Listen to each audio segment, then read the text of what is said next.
G-Man Boxing. Do you know what I mean? Every single live he donates. I see him on other lives donating. He's got the bag on it.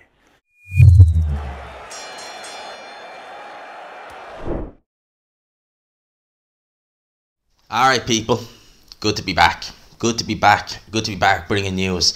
Obviously been away the last couple of days and recorded one video over there, then recorded midweek report. Didn't upload it because the hotel I was staying in for the rest of the week, to be honest with you, if I'd let it upload, chances are midweek report will be uploaded tomorrow by the time it was finished processing the thing. That's how long it was. So we're back in the full swing of things now, and this is just the other hotel I was staying in was quite a dark, dimly lit hotel, so it wouldn't look good anyway.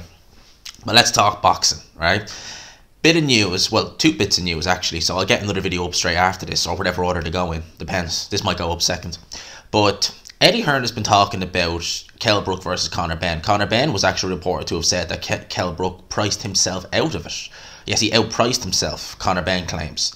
But interestingly, Eddie Hearn in a recent IFL interview has heard that Amir Khan, I've got to say bizarrely, because I find this quite bizarre, I don't understand the rationale here, is going to invoke the rematch clause.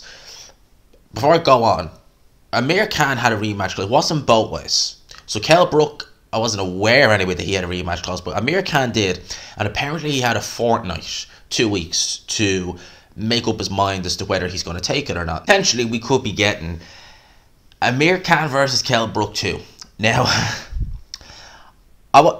when this fight was announced, Amir Khan, Kell Brook, alright, and we were getting the build up to it, I thought to myself, if this fight is good, you know, if it's really kind of, because both guys we knew going into it weren't at their best, they weren't near it, but we kind of thought they were meeting each other kind of at the decline at the right time where they were both equal. As it turned out, Kell Brook was still there, Amir Khan was way down there. I mean, Amir Khan looked awful in that fight. I mean, his punt resistance, which has never really been there anyway, looked even worse. His feet looked slow.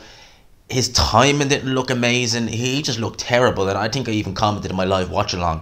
You'd think if you'd seen all this in training, as in like with Bomac, if you'd seen that his foot speed was diminished, if he was getting hurt so frequently, if he was bound Terence Crawford, so you would have imagined he would have got hurt a few times, that you would have known that and you would have said, you know, we need more time.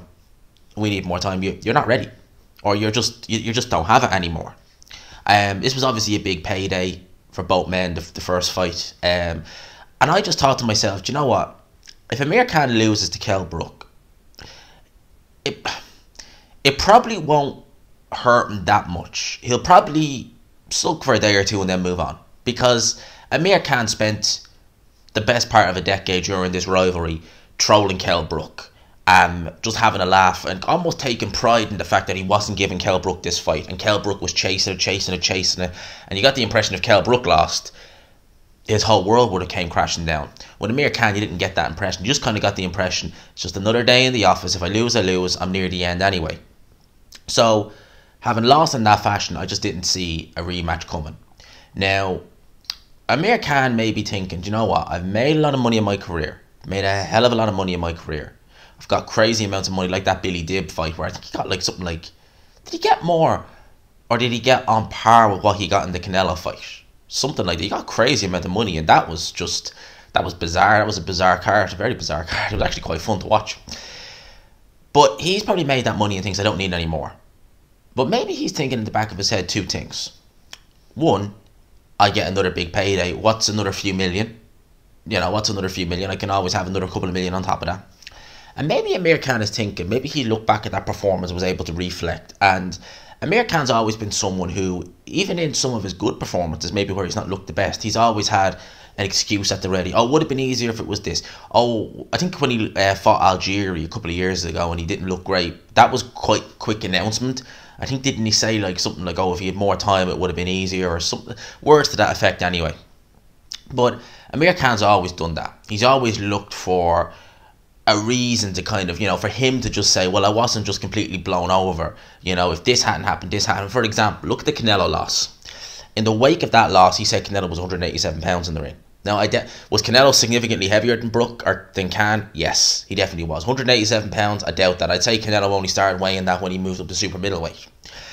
Then he started, well, I think when Canelo got the tainted meat, I don't think he said flat out that that was kind of Canelo. But I think he maybe kind of had a few little hints there that he's like, maybe Canelo wasn't exactly clean. And even going back to 2020, when the whole Fury Wilder glove situation came out, because Fury in the first fight was using MX Everlast, who came out but Amir Khan and was saying, well, those were the same gloves Canelo was using in our fight. No wonder he was hitting so hard. Any little, and Canelo could have worn winning gloves. He could have worn 18-ounce sparring gloves. He would have still knocked Amir Khan out with one shot. But any little thing Amir Khan can use to salvage, anything he can use to say, well, I lost, but he's that kind of guy, he'll do that. He is that kind of guy, he'll do that.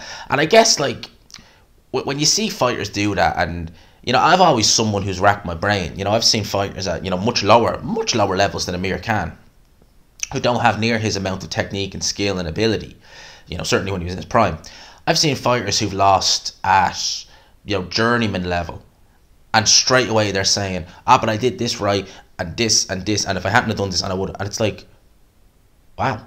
Like, what goes on in that head to just be using all these, like, clutches to, you know, keep yourself stood up? And I guess, like, if you look at it from outside of a boxer's point of view, if you go into their head, I suppose, actually, a better way of saying it, they need that. Rather than saying, I'm crap at what am I doing here, they need a way to kind of say to themselves, look, I lost, but there was this. In their mind, if that hadn't happened, chances are I might have won. Do I think that's true in most cases? Certainly not. But for them, they need something. They can't just say, I'm crap. I got beat by this guy I shouldn't have lost to, and now I'm screwed. They can't do that. And Amir Khan is a bit like that. You know, when he's lost, it's always been, well, I can, if I get a rematch, like he didn't really change. He was mandatory for Garcia at one stage when Garcia was WBC champion at 147, but he never got that. He ended up going to fight Canelo instead. But you get the impression with Amir, I think he did chase the Peterson rematch though, and that was a close fight. That could have gone either way. Probably Khan nicked it, but it is what it is. It's done now. It's been a decade. But that's kind of who Amir Khan is. So Amir Khan, Kell, Brook, 2. I was the first fight I was excited about just to see. This one I won't be because I've seen it and I know there's not. Kell Brook is still looking okay. You know, he's still useful to an extent. But Amir Khan just looks terrible, and I don't think another training camp is going to solve that. Yeah, the 30 months out of the ring sure as hell didn't help. You could definitely use that as an excuse, but I don't think there's much more left in the tank for Amir Khan. So if this rematch does happen, I don't think it'll get the same fanfare as the first fight.